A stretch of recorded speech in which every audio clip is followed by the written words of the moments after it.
حاضرین جمعہ و عزیزان ملت اسلامیہ، ماہ رمضان جو ہم تمام امت مسلمہ کے اوپر چند روز کے بعد سایہ فگن ہونے والا ہے، یہ ماہ رمضان پورے دین اسلام کے لیے ایک تربیتی مہینہ ہے۔ عقائد ہو کی اعمال، عبادات ہو کی اخلاقیات، معاملات ہو کی ایمانیات، تمام چیزوں کی مکمل طور پر تربیت کرنے کا طریقہ کار ماہ رمضان کے اندر موجود ہے۔ اور پھر اس مہینے کا انتخاب کیوں کیا گیا؟ جس سے کہ امت مسلمہ کی تربیت ہو سکے۔ کیا مقصد تھا؟ علماء نے لکھا ہے کہ دنیا کے اندر جب شرک اور کفر کا عروج ہوا، ظلم و بربریت بام عروج پر تھی، عریانیت اور فحاشی عام ہو چکی تھی، اور اس وقت کے اندر بچیوں کو زندہ درگور کرنے کی رسم جاری و ساری تھی۔ ملت ابراہیمی کے جو دعوے دار تھے وہ فقط دعوے دار ہی بن کر رہ چکے تھے، ان کے بھی عقائد و معاملات کے اندر انحراف آ چکا تھا۔ کہنے کو تو وہ اپنے آپ کو ملت ابراہیمی کے پیروکار کہتے تھے، لیکن ان کے اعمال میں، ان کے عقائد و نظریات میں، ان کے عبادات میں شرک رچ اور بس گیا تھا۔ اہل کتاب کے اندر بھی جو اپنے آپ کو اعلیٰ اور مہذب سمجھا کرتے تھے اور اپنے آپ کو آسمانی کتابوں کے مالک بتانے والے تھے، ان کے بھی عبادات کے اندر انحراف آ چکا تھا۔ ایسے وقت میں جب دنیا کے اندر کفر اور شرک کا بول بالا تھا، ظلمت و تاریکی تھی، عدل و انصاف کا جنازہ اٹھ چکا تھا، انسانیت مر چکی تھی، اللہ رب العالمین کا رحمت جوش میں آیا، اور اللہ رب العالمین نے آخری پیغمبر جناب محمد رسول اللہ صلی اللہ علیہ وسلم کی شکل میں مبعوث فرمایا، اور پھر جناب رسول اکرم صلی اللہ علیہ وسلم کو مبعوث فرمایا۔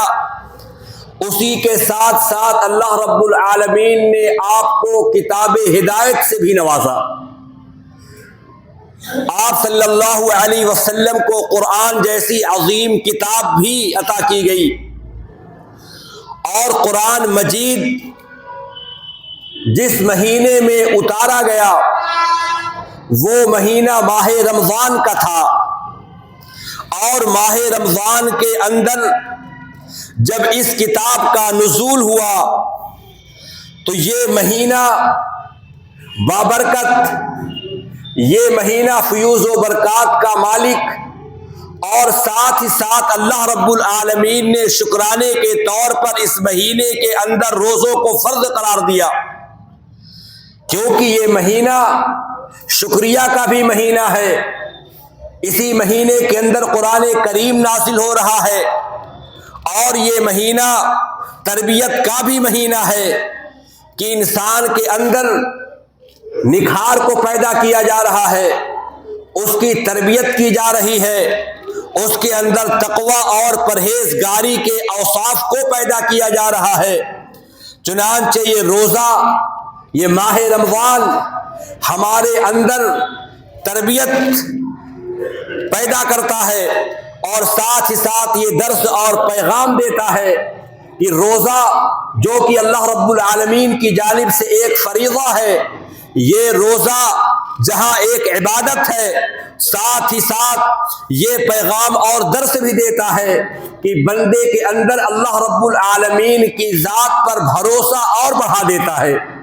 اللہ رب العالمین بندوں کو ہر جگہ دیکھ رہا ہے، اللہ رب العالمین ہمارا مراقب و نگراں ہے۔ اس تصور کو روزہ اور پختہ، مضبوط اور مستحکم کر دیتا ہے، کیونکہ ایک ایمان والا، ایک کلمہ پڑھنے والا جب روزہ رکھتا ہے، روزہ کے ارادے سے روزے میں داخل ہوتا ہے، چنانچہ وہ خلوت میں ہوتا ہے، تنہائی میں ہوتا ہے، اور اس کے سامنے کھانے پینے کی تمام اشیاء موجود ہوتی ہے، لیکن ان کو وہ ہاتھ نہیں لگاتا۔ کیوں؟ اس کا عقیدہ یہ ہے، اس کا نظریہ یہ ہے کہ دنیا کی نگاہ ہمیں نہیں دیکھ رہی ہے، لیکن اللہ رب العالمین ہمیں ضرور دیکھ رہا ہے۔ چنانچہ یہ روزہ ایک مومن کے اندر اللہ رب العالمین کے اوپر توکل کو بڑھا دیتا ہے، ایک مومن کے ایمان کو اور پختہ اور مضبوط کر دیتا ہے کہ اے بندے مومن، اگرچہ دنیا کی نگاہ تجھ کو نہیں دیکھ رہی ہے، لیکن اللہ رب العالمین کی نگاہ تمہیں دیکھ رہی ہے۔ اللہ اکبر! یہ روزہ وہ عظیم عبادت ہے جو بندے کے اندر اخلاص کو پختہ اور مضبوط کر رہا ہے، اور اسی کا نام اخلاص ہے میرے بھائیوں۔ کہ پیارے نبی کریم صلی اللہ علیہ وسلم سے جب جبریل امین نے سوال کیا تھا اور پوچھا تھا، اے اللہ کے نبی آپ یہ بتائیے اخلاص کیا ہے، تو اللہ کے نبی صلی اللہ علیہ وسلم نے فرمایا ان تعبد اللہ کأنک تراہ فإن لم تکن تراہ فإنہ یراک۔ اے سوال کرنے والے، اخلاص کا معنی یہ ہے، ایک اخلاص کا معنی جو پچھلے خطبے کے اندر آپ کے سامنے بیان کیا گیا ہے، بندہ جو بھی عمل کرے، جو بھی عبادت کرے، چاہے وہ نماز ہو، روزہ ہو، صدقات اور خیرات ہو، دیگر نیکیاں ہو، ان تمام کو کرنے سے پہلے بندہ یہ ارادہ کر لے، بندہ یہ نظریہ بنا لے، ہم اس عمل کو اس لیے کر رہے ہیں تاکہ اللہ تبارک و تعالی راضی اور خوش ہو جائے۔ اخلاص کا ایک معنی یہ ہے۔ اخلاص کا دوسرا معنی یہ بھی ہے جس کو اللہ کے نبی صلی اللہ علیہ وسلم نے جبریل امین کو بتایا تھا۔ جب جبریل امین نے آپ سے سوال کیا اخلاص کیا ہے، تو اللہ کے نبی نے فرمایا اخلاص یہ ہے کہ تم اللہ رب العالمین کے اس طریقے پر عبادت کرو کہ تمہارا نظریہ، تمہاری سوچ، تمہارا عقیدہ یہ ہونا چاہیے کہ تم اللہ رب العالمین کو دیکھ رہے ہو۔ ان تعبد اللہ کأنک تراہ، عبادت کرتے ہو، نماز پڑھتے ہو، روزہ رکھتے ہو، یہ نظریہ ہونا چاہیے کہ اللہ تبارک و تعالیٰ کو تم دیکھ رہے ہو۔ اور اگر یہ خیال دل میں نہ آ سکے، یہ عقیدہ نہ بن سکے کہ تم اللہ کو دیکھ رہے ہو، تو یہ عقیدہ ہونا ہی چاہیے فَإِنَّهُ يَرَاكَ، کہ وہ اللہ ہمیں دیکھ رہا ہے، اس اللہ کی نظر ہمارے اوپر ہے۔ یہی اخلاص ہے۔ جب ایک بندہ روزہ رکھتا ہے، صبح سے شام تک لے کر وہ صبح سے شام تک بھوکا اور پیاسا رہتا ہے، چنانچہ وہ اپنے اس عقیدے کو اور مضبوط کر لیتا ہے کہ اللہ تبارک و تعالی ہمارا مراقب و نگراں ہے اور وہ ہمیں دیکھ رہا ہے، وہ ہماری باتوں کو سن رہا ہے۔ میرے بھائیوں، روزہ اس چیز کا نام ہے۔ چنانچہ روزہ انسان کے عقیدے کو مضبوط کرتا ہے۔ چنانچہ حدیث کے اندر آتا ہے، بحقی شریف کی روایت ہے، عبداللہ ابن عمر رضی اللہ تعالی عنہ کے بارے میں آتا ہے، وہ اپنے چند ساتھیوں کے ساتھ مدینہ کے کنارے جاتے ہیں۔ چنانچہ دوپہر کا وقت ہوتا ہے، اپنے ساتھیوں سے کہتے ہیں، اے میرے ساتھیوں ذرا کھانا نکالو، بھوک لگی ہوئی ہے، کھانے کا وقت ہو چکا ہے۔ کھانا پیش کیا جاتا ہے، دسترخوان بچھا دیا جاتا ہے۔ عبداللہ ابن عمر رضی اللہ تعالی عنہ نے ایک نوجوان کو دیکھا جو دھوپ کی شدت میں اپنے بکریوں کو چراتا ہوا، اپنے بکریوں کی نگرانی کرتا ہوا پہاڑی کے اوپر سے نیچے کی جانب چلا آ رہا ہے۔ عبداللہ ابن عمر رضی اللہ تعالی عنہ کی نگاہ اس پر پڑی، انہوں نے آواز لگائی، ہلم یا راعی فاصب من هذه السفرہ، اے نوجوان، اے بکریوں کے چرواہے، یہ کھانے کا وقت ہے اور تم سے گزارش کی جاتی ہے، آئیے ہمارے ساتھ دسترخوان میں شریک ہو جائیے، ہمارے ساتھ کھانے میں آپ شریک ہو جائیے۔ چنانچہ وہ نوجوان اس پہاڑ کی بلندی سے آواز لگاتا ہے اور کہتا ہے اے بھلے انسان انی صائم، میں روزے کی حالت میں ہوں، میں روزہ رکھا ہوا ہوں، میں کھانا نہیں کھا سکتا۔ عبداللہ ابن عمر رضی اللہ تعالی عنہ کو تعجب ہوا، یہ رمضان کا مہینہ نہیں ہے، یہ فرض روزے نہیں ہے، یہ عام دنوں کی بات ہے، بندہ نفلی روزہ رکھا ہوا ہے۔ چنانچہ ان کو بہت تعجب ہوتا ہے، انہوں نے کہا اتصوم فی مثل هذا اليوم الحار شدید سمومه وانت ترعى هذا الغنم، اللہ اکبر، تم اس سخت موسم میں، دھوپ کی شدت میں، گرمی کی شدت میں، دھوپ کی تمازت میں تم روزہ رکھے ہوئے ہو، اور جبکہ تم آرام والا کام نہیں کر رہے ہو بلکہ ایک سخت ترین کام کو انجام دے رہے ہو، ان بکریوں کو چرا رہے ہو، اللہ اکبر، تم روزے سے ہو؟ اس نوجوان نے پکار لگائی، چچا ہاں میں روزے سے ہوں، میں ان ایام کی تیاری کر رہا ہوں، ان خالی ایام کے لیے میں عبادت کر رہا ہوں جن ایام کے اندر عمل کرنے کی کسی کو فرصت نہیں ملے گی، عمل کرنے کی، عبادت کرنے کی کسی کو موقع نہیں دیا جائے گا۔ آج عمل کرنے کی فرصت ہے، کوئی حساب نہیں، کل حساب و کتاب کا دن ہوگا، لیکن کسی کو عمل کرنے کی مہلت نہیں دی جائے گی۔ عبداللہ ابن عمر رضی اللہ تعالی عنہ اس کے جواب کو سن کر اور زیادہ حیران ہو گئے اور زیادہ پریشان ہو گئے، حیرت زدہ ہو گئے۔ چنانچہ ان کے دل میں خیال آیا اس نوجوان کے تقوی پرہیزگاری کا امتحان لیا جائے، کیا اس کے اندر واقعی اللہ رب العالمین کا خوف ڈر ہے، تقوی شعاری اس کے اندر موجود ہے؟ عبداللہ ابن عمر نے کہا اپنی ان بکریوں میں سے ایک بکری آپ مجھے فروخت کر دیجئے، قیمت ہم تم کو ادا کر دیں گے، نقد انعام تم کو مل جائے گا، اور ساتھ ہی ساتھ تم ہمارے ساتھ کھانے میں بھی شریک ہو سکتے ہو، تمہارا دوہرا فائدہ ہو جائے گا۔ اس نوجوان نے کہا چچا آپ ہمیں معاف کریں، یہ بکریاں ہماری نہیں ہیں، ان بکریوں کا مالک میں نہیں ہوں کہ ان کے اندر تصرف کرنے کا مجھے حق اور اجازت حاصل ہے، بلکہ یہ بکریاں ہمارے مالک کی ہیں، میں ان کا خادم ہوں، میں ان کا نوکر ہوں، صبح سے شام تک بکریاں میں چراتا ہوں، لہذا ان کے اندر کسی بھی طریقے کا تصرف کرنے کا مجھے کوئی حق نہیں پہنچتا۔ عبداللہ ابن عمر رضی اللہ تعالی عنہ اس کے ایمان اور تقوی کا امتحان لینے کے لیے اس کے قریب اور جاتے ہیں اور کہتے ہیں دیکھو جنگل بیابان صحرا کے اندر بکریاں کا گم ہو جانا، بکریوں کا کھو جانا ایک عام سی بات ہے، میں تم کو نقد دے رہا ہوں، تم کو تحفہ تحائف بھی دے رہا ہوں، اور جا کر کے اپنے مالک کو عذر بتا دینا کہ ایک بکری کھو گئی ہے، بکری کو بھیڑیا لے کر کے چلا گیا ہے، اور بکریوں کا کھو جانا یہ عام سی بات ہے، اور تمہارا مالک یقین اور اعتراف کر لے گا۔ اللہ اکبر، تقوی دیکھیے میرے بھائیوں، رب العالمین کی پرہیزگاری دیکھیے۔ چنانچہ حدیث کے اندر آتا ہے، بہقی شریف کی روایت ہے، وہ نوجوان کھڑا ہو گیا، اس کی آنکھیں اشکبار ہو گئی، اس نے اپنے لاٹھی کو اٹھایا اور وہاں سے چلتا بنا، کوئی گفتگو نہیں کی، چند قدم طے کرنے کے بعد اس نے اپنی انگشت شہادت کو آسمان کی جانب بلند کیا اور کہتا ہے این اللہ، این اللہ، اے لوگوں ذرا یہ بتاؤ اگر میں بکریوں کو بیچ کر کے قیمت کھا لیتا ہوں، دعوت کو قبول کر لیتا ہوں، تو ذرا یہ تو بتا دو مجھے کوئی، پھر اللہ تعالیٰ کہا ہے، پھر اللہ تعالیٰ کہا ہے جو ہمارا مراقب و نگراں ہے۔ میرے بھائیوں، اس نوجوان کے اندر یہ تصور کون پیدا کر رہا ہے، یہ فکر کون ڈال رہا ہے؟ بندہ روزے سے ہے، نوجوان روزے کی حالت میں ہے، اس کا عقیدہ یہ ہے، اس کا نظریہ یہ ہے، اس کی سوچ یہ ہے، دنیا کی نگاہیں دیکھے یا نہ دیکھے رب العالمین ہمارا مراقب و نگراں ہے، اس کی نگاہیں ہمارے اوپر مرکوز ہے، بندہ روزے کی حالت میں ہے، بندہ کا عقیدہ مضبوط ہوا کہ نہیں مضبوط ہوا، بندے کا عقیدہ مضبوط ہوا کہ نہیں مضبوط ہوا۔ اسی لیے علماء نے لکھا ہے کہ روزہ جہاں پر ایک عظیم عبادت ہے اور وہیں پر ساتھ ساتھ روزہ اہل ایمان کو یہ تصور دیتا ہے کہ اپنے عقیدے کو مضبوط کر لو کہ رب العالمین کی نگاہ تمہارے اوپر ہے۔ میرے بھائیوں، اسی طریقے سے روزہ جہاں پر بندے کے ایمان کو مضبوط اور پختہ اور مستحکم کرتا ہے، وہیں پر یہ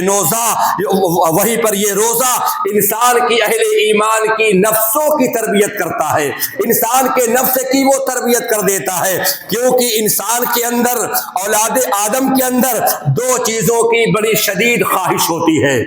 اور زیادہ تر گناہ اس دنیا کے اندر جو رونما ہو رہے ہیں انہی دو خواہشات کی تکمیل میں ہو رہے ہیں۔ ایک چیز کیا ہے؟ ایک تو کھانے پینے کی خواہش ہے۔ اگر کسی انسان کے اندر کھانے کی، پینے کی،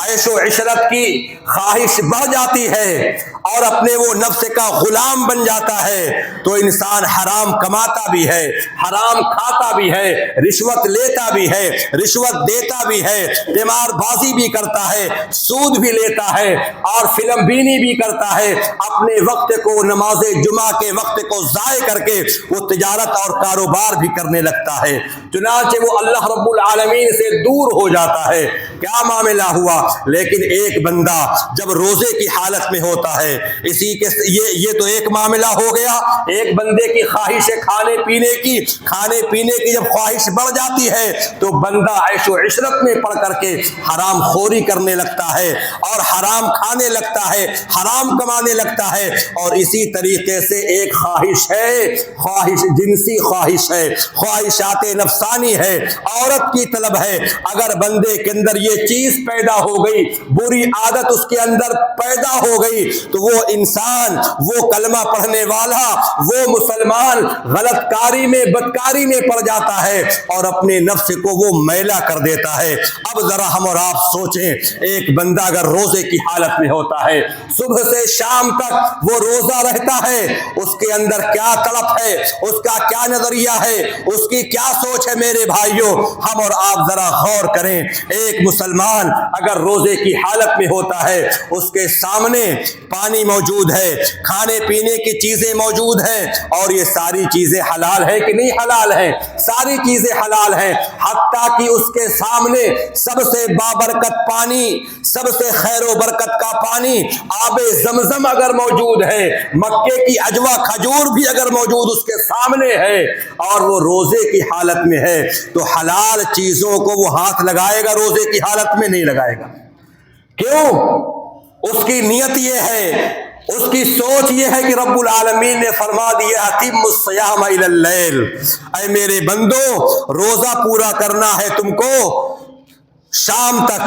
سورج کے ڈوبنے تک، ساری چیزیں حلال ہیں، پانی حلال ہے، کھانا حلال ہے، کھجور حلال ہے، پھل فروٹ حلال ہے، لیکن بندہ اپنے ہاتھ کو آگے نہیں کرتا۔ کیوں؟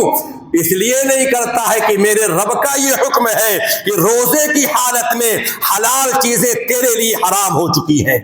جب ایک بندہ ایک مہینہ رب کے کہنے پر، نبی کے کہنے پر عمل کرتے ہوئے حلال چیزوں کو ہاتھ نہیں لگاتا، اس لیے نہیں لگاتا کہ رب نے منع کیا ہے، تو یہ انسان کی تربیت ہو رہی ہے کہ 11 مہینے کے اندر وہ یقیناً حرام چیزوں سے بھی اب دور رہے گا۔ جب بندہ ایک مہینہ حلال چیزوں کو اللہ کے لیے چھوڑ سکتا ہے تو 11 مہینہ جن چیزوں کو رب العالمین نے حرام کر دیا ہے، کیا وہ ان کو نہیں چھوڑ سکتا؟ بندے کو یہ تربیت دی جا رہی ہے، بندے کو فکر دیا جا رہا ہے کہ جن حلال چیزوں کو تو نے اللہ کے کہنے پر چھوڑ دیا ایک مہینے کے لیے، اور جو چیزیں حرام ہیں، شراب حرام ہے، سود حرام ہے، جوا حرام ہے، قمار بازی حرام ہے، یہ ساری چیزیں حرام ہیں، ان کو بھی رب کے کہنے پر تو چھوڑ دے۔ بندہ یہ تصور کر سکتا ہے اور اپنے آپ کی وہ تربیت کر سکتا ہے۔ اور اسی طریقے سے میرے بھائیوں، انسان کی جو دوسری خواہش ہے، جنسی خواہش ہے، عورت کی طلب ہے، جس کے پیچھے پڑ کر انسان حرام کاری کرتا ہے، بدکاری کرتا ہے، اپنے آپ کو گناہوں میں ڈبو لیتا ہے اور اپنے دل کو وہ میلا کر لیتا ہے۔ لیکن جب بندہ روزے کی حالت میں ہوتا ہے، رب العالمین نے اس کو جو پاک بیویاں عطا کی ہے، جس سے وہ نکاح پڑھا ہے، مہر کو بھی ادا کر چکا ہے، لیکن صبح سے شام تک روزے کی حالت میں وہ بندہ وہ بندہ پاک بیویوں کے پاس نہیں جاتا جو اس کے لیے حلال ہے. کیوں؟ کیونکہ رب العالمین نے یہ حکم دے دیا ہے کہ روزے کی حالت میں یہ چیز بھی حرام ہے. اگرچہ وہ حلال ہے، اگرچہ بیویاں پاک ہے، اگرچہ تم نے نکاح پڑھ لیا ہے، اگرچہ تم نے مہر کو ادا کر دیا ہے، حلال ہے، لیکن روزے کی حالت میں تو حرام ہے. چنانچہ یہ تربیت ہے انسان کے نفس کی جا رہی ہے. اگر بندہ ایک مہینہ رب العالمین کے کہنے پر حلال چیز کو اپنے اوپر حرام کر لیتا ہے تو بقیہ جو اور مہینے آتے ہیں وہ جو چیزیں حرام ہیں، جن سے رشتہ ناجائز اور تعلقات بنانا حرام ہے، وہ ان سے بھی بندہ پرہیز کرے گا. تو میرے بھائیوں، اسی لیے علماء نے لکھا ہے، محدثین نے یہ پیغام دیا ہے کہ رمضان کا مہینہ جہاں بہت سارے خصائص و امتیازات کا مالک ہے، وہیں پر یہ مہینہ ہمارے نفسوں کی تربیت کا مہینہ بھی ہے. یہ ہماری تربیت کرتا ہے، ہمیں یہ پیغام دیتا ہے، ہماری یہ اصلاح کرتا ہے. لہذا ہمیں اور آپ کو چاہیے کہ ہم ماہ رمضان کا فائدہ اٹھاتے ہوئے اپنے نفس کی اصلاح کریں، کیونکہ اللہ کے نبی صلی اللہ علیہ وسلم نے فرمایا من لم يدع قول الزور والعمل به فليس لله حاجة ان يدع طعامه وشرابه. روزہ یہ ہے کہ بندہ تمام چیزوں کو ترک کر دے جو لایانی ہیں، جو بے سود ہیں، جس میں انسان کا کوئی فائدہ نہیں. اور اگر انسان کلمہ پڑھنے والا ایک مسلمان روزہ بھی رکھتا ہے، جھوٹ بولتا ہے، روزہ بھی رکھتا ہے، حرام کاری کرتا ہے، روزہ بھی رکھتا ہے، سود خوری بھی کرتا ہے، لہذا ایسے روزے رکھنے والوں کو کوئی ثواب مل سکتا ہے؟ نہیں مل سکتا. کیونکہ اللہ کے نبی نے فرمایا من لم يدع قول الزور، جو روزہ رکھ کر کے جھوٹ بولنا بند نہ کرے. جھوٹ تو ویسے بھی حرام ہے، جھوٹ بولنا ویسے بھی ناجائز ہے، لیکن روزہ رکھ کر کے جو جھوٹ بولے، اللہ اکبر، کبیر علی کبیر، یہ بہت بڑا گناہ ہے. روزہ بھی رکھا ہے، نماز بھی پڑھتا ہے، جھوٹ بھی بول رہا ہے. تو اللہ کے نبی نے فرمایا من لم يدع قول الزور والعمل به، جو روزہ رکھ کر کے جھوٹ بولنا نہیں چھوڑتا ہے، جھوٹی باتوں پر عمل کرنا بند نہیں کرتا، فلیس للہ حاجۃ ان یدع طعامہ وشرابہ، تو اللہ رب العالمین کو اس کے روزے کی کوئی حاجت نہیں ہے. کتنے ایسے روزے دار ہیں جن کو سوائے بھوک اور پیاس کے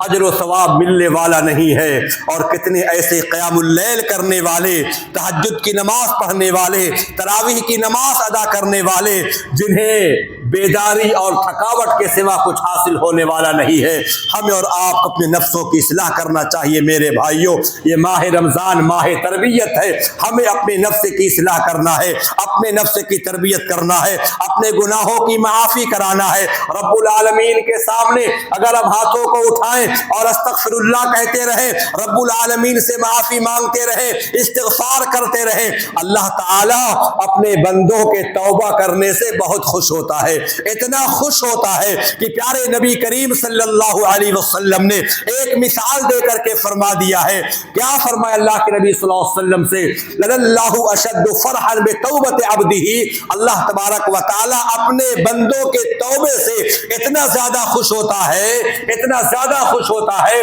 جتنا خوش وہ مسافر ہوتا ہے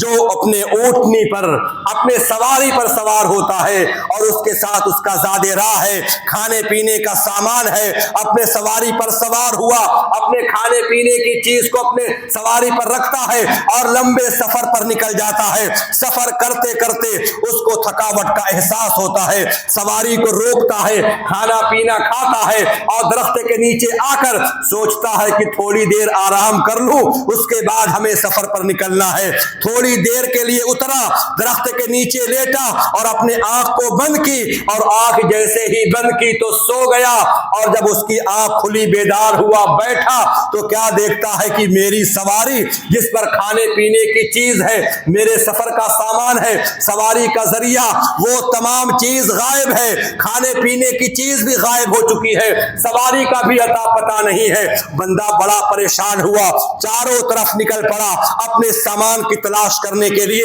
اپنے سواری کو ڈھونڈنے کے لیے. تھک گیا، بالکل ٹوٹ گیا، بکھر گیا، اس کو